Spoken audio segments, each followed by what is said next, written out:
will study the VI characteristics of Ginott diode. For Ginott diode, you know that in forward bias, if we connect the Ginott diode, it will act as a normal or general purpose diode.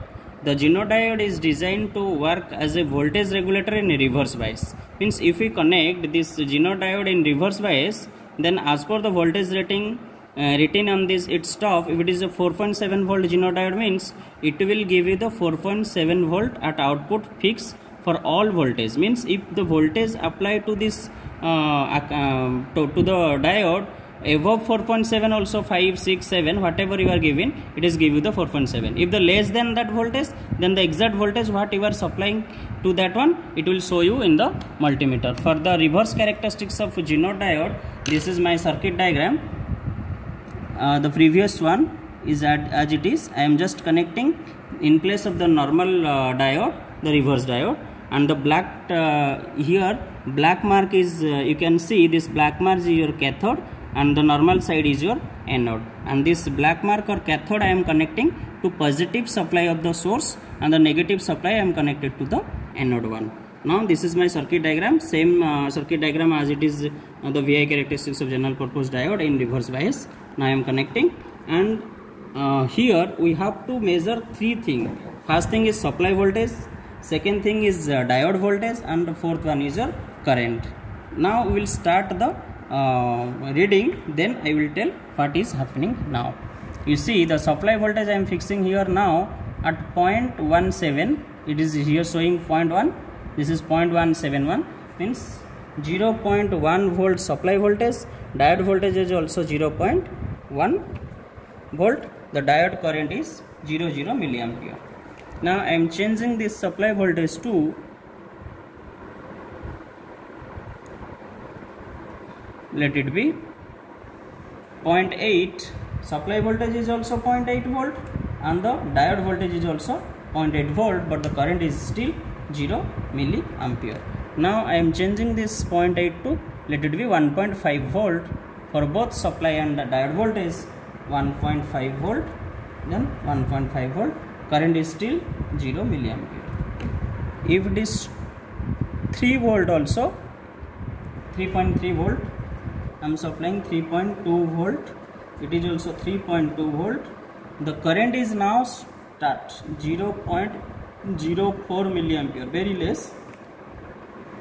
Now I am make it 4 volt of 3.9 is my supply voltage.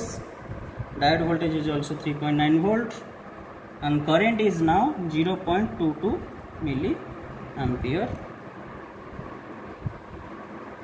Now the supply voltage is 5 volt.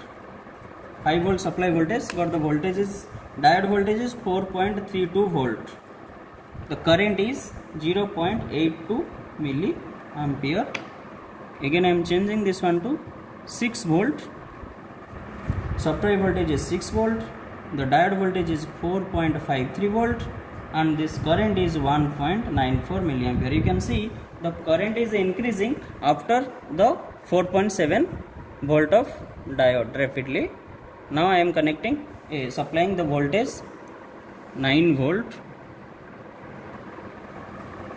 volt of supply voltage, but the diode voltage is still 4.66, because this is the reverse breakdown voltage of the Ginott diode. So but the current is increasing 4.83 milliampere. Up to the voltage of 3.9 or 4.7, the current is very less. After that I am increasing the supply voltage, but the diode voltage is still fixed, constant, that is 4. If I will connect here 15 volt also, you can see here in supply voltage, you see it is supply voltage 14.9. I am supplying 14.9 volt, but the voltage is diode voltage is 4.72 volt. This is the maximum voltage, and the current is 10.60 milliampere.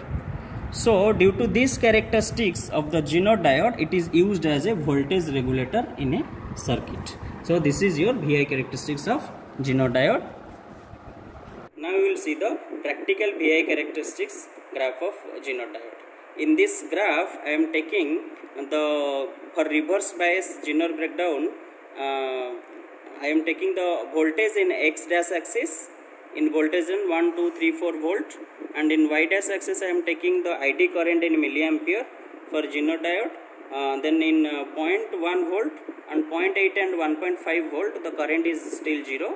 In 3.2 volt this current is 0.04 milliampere, and in 4 volt of voltage it is 0.22 milliampere here, and in 4.32 this is your 0.82, and in 4.53 this is your 1.94, and in 4.66 volt it is 4.83 milliampere, and in 4.72 it is 10.6 milliampere.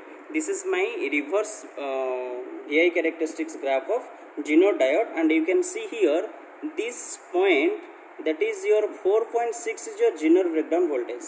And you know what is Zener breakdown voltage? Where the Zener diode start conducting like a conductor, means it will give the exact that amount of voltage constantly for any value of the voltage across it. So this Zener diode is used as a voltage regulator in a circuit. After that Zener diode, in normal diode actually that is avalanche breakdown voltage, but in Zener diode this is Zener breakdown voltage. If it is normal diode, in avalanche breakdown the avalanche breakdown is occur and the current is flowing sharply and the diode is damaged. But in case of Zener breakdown, the Zener is breakdown at that voltage and it will start conducting like a normal conductor, and that particular voltage is maintained constant till the whatever the output in that input in the across the diode. This is your VI characteristics graph of Zener reverse bias condition. Now we will study the VI characteristics of LED, that is light emitting diode. Before doing that experiment, today we will do the forward bias of LEDs. Okay, before starting the experiment we should know about the terminal of the LED. There is two terminal, and you see that one terminal length is more than another one. The longer terminal is always treated as the positive or anode of the LEDs, and the shorter one we have to consider this is your cathode or negative terminal of the LED. And sometime also one flat part is there. If someone caught these two legs, then how you identify?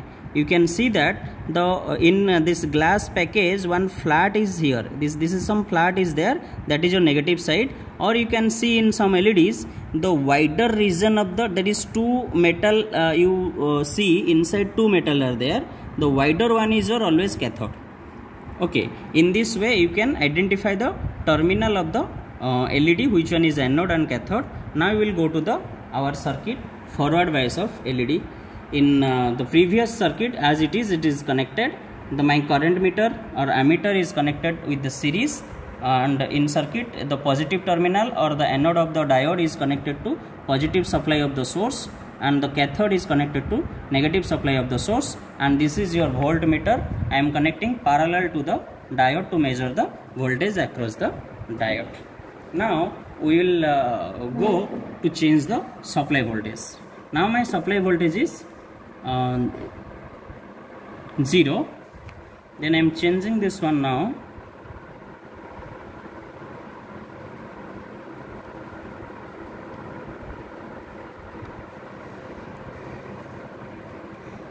Point 7. It is now. I am changing 0.9. The supply voltage is 0.9 and the diode voltage is also 0.9 volt and current is 0 milliampere. Then we will go for the supply voltage up to 1.2 volt. I am supplying here 1.2 volt.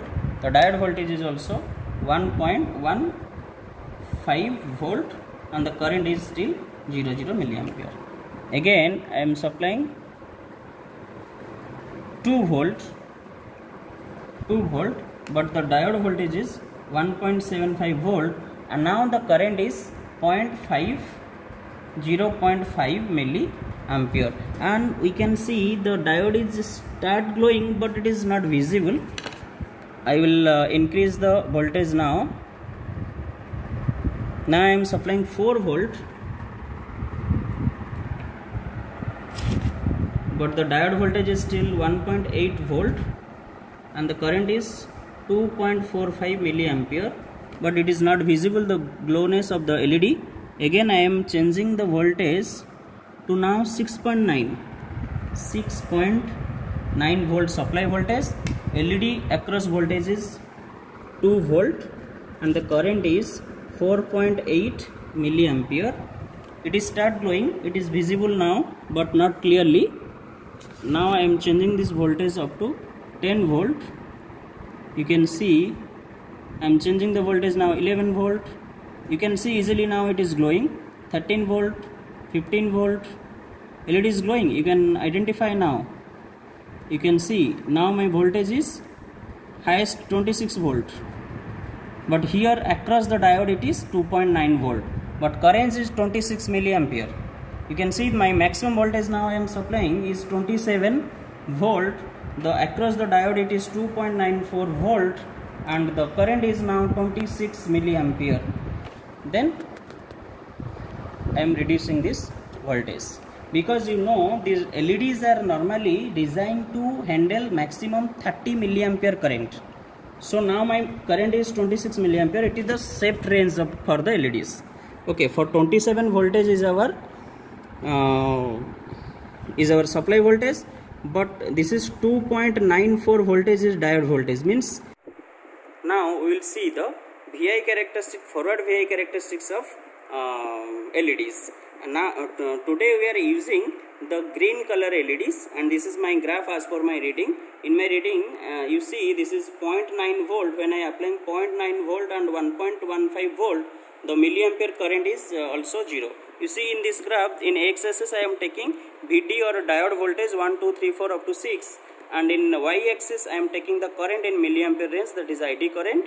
And here you see after 1.75 volt the current the LEDs start conducting or glowing, that is 0.5 milliampere. In 1.8 it is 2.45. In 2 volt it is 4.8 milliampere. In 2.94 volt it is 26 milliampere. And you know that for LEDs the current handling capacity is only 30 milliampere. So after that voltage, if we again increase the voltage and the current will flow maximum, then the LED may be damaged. So for this reason up to 30 milliampere current flowing in LED, it is safe. You see this graph of this LED VI characteristics. Here we got the cut-in voltage at 2 volt. It is not 1.59 volt, exactly 1.59 volt. Because for LEDs this cut-in voltage is 1.76 for red LEDs and 1.85 for yellow LEDs and 1.96 or 1.9 is for green LEDs. As we used the green LEDs, this cut-in voltage we got, this is 1.9, and the current maximum at that point is 26 milliampere. This is all about your LED VI characteristic.